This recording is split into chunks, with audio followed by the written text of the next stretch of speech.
काल न केवल ऐसे योद्धाओं के लिए जाना जाता है जो अस्त्र शस्त्र के ज्ञान में निपुण थे, बल्कि ऐसे भी शक्तिशाली चरित्रों से जाना जाता है जो बिना किसी अस्त्रों शस्त्रों के केवल अपने शारीरिक बल से ही अति शक्तिशाली थे। आइए जानते हैं रामायण काल में किसकी भुजाओं में था सर्वसे ही रोचक और जानकारी वर्धक वीडियोस देखने के लिए हमारे चैनल को सब्सक्राइब कीजिए और बेल आइकन जरूर दबाइए। आइए अब चलते हैं वीडियो की ओर। नंबर 7, जामवंत। जामवंत को ब्रह्मा जी का पुत्र कहा गया है। वह न केवल रामायण काल बल्कि वह सतयुग और द्वापर युग में भी मौजूद थे। वह भगवान वामन, राम और कृष्ण तीनों के काल में थे। बेशक वो रामायण काल तक काफी वृद्ध हो चुके थे, पर फिर भी वे बहुत बलशाली थे। उन्होंने देवासुर संग्राम और समुद्र मंथन में भी देवों की सहायता की थी। जामवंत जब जवान थे तो कृत युग में वामन अवतार जब अपना विशाल रूप धर असुरराज बलि को बांध रहे थे,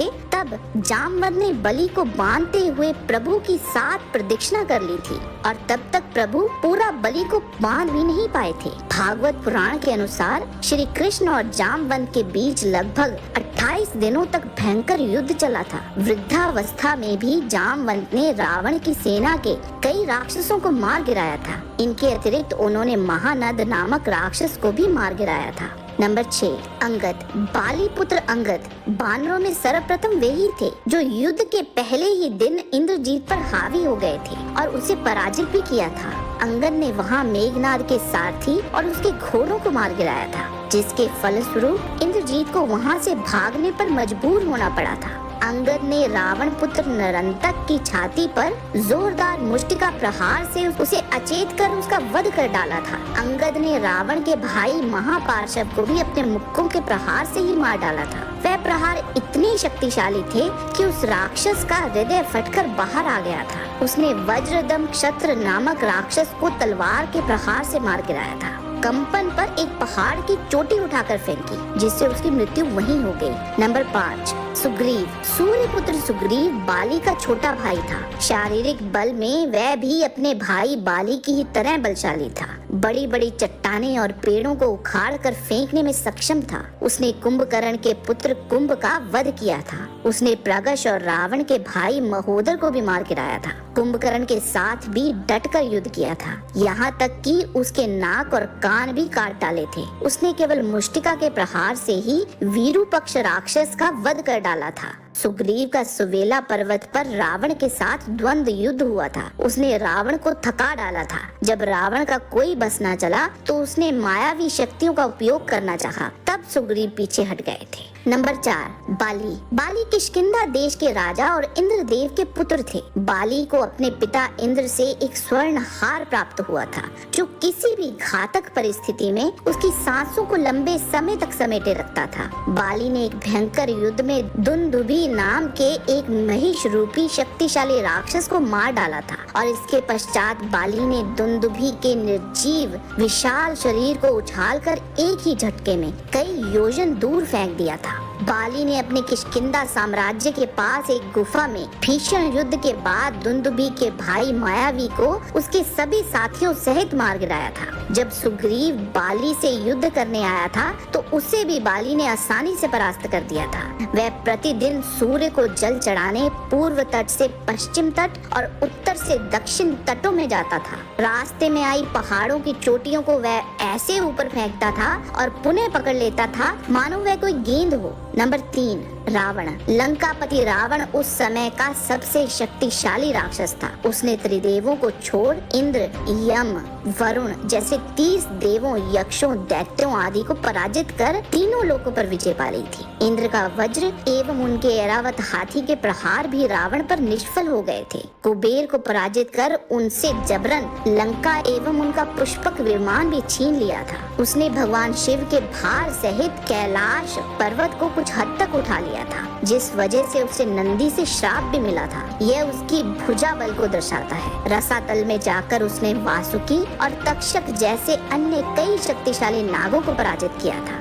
1 साल से अधिक अवधि तक युद्ध कर निवात, कवच और काल के दैत्यों को पराजित किया था। श्री राम को भी उसका वध करने के लिए 7 दिन तक लगातार युद्ध करना पड़ा था। श्री राम के कई दिव्यास्त्र भी उस पर विफल हो गए थे, जिन दिव्यास्त्रों से श्री राम ने पहले कई शत्रुओं को आसानी से वध किया था। अंत में श्री राम ने ब्रह्मा जी के एक विशेष अस्त्र से उसका वध किया था।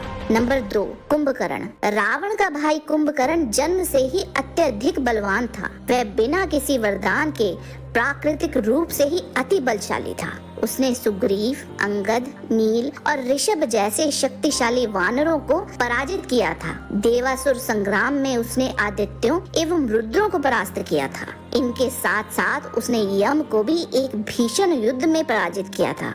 कुंभकर्ण ने अपने भाई की इंद्र पर विजय पाने में सहायता की थी और उस समय इंद्र के वज्र का भी उस पर कोई असर नहीं हुआ था। श्री राम ने जिस अस्त्र से बाली का वध किया था, वह अस्त्र भी उस पर बेअसर हो गया था, जिसने श्री राम को भी हैरान कर दिया था।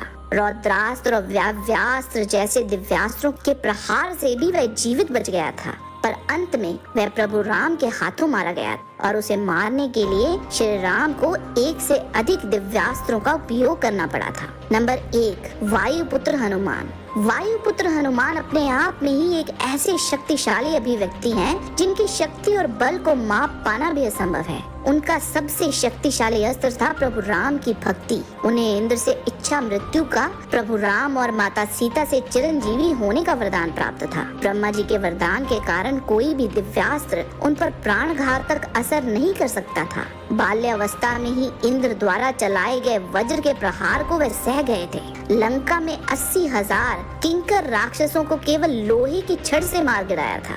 जम्बूमली और प्रहस्त के 7 पुत्रों सहित लंका के कई सेनापतियों को भी मार डाला था। रावण के शक्तिशाली पुत्र अक्षय का भी वध कर डाला था।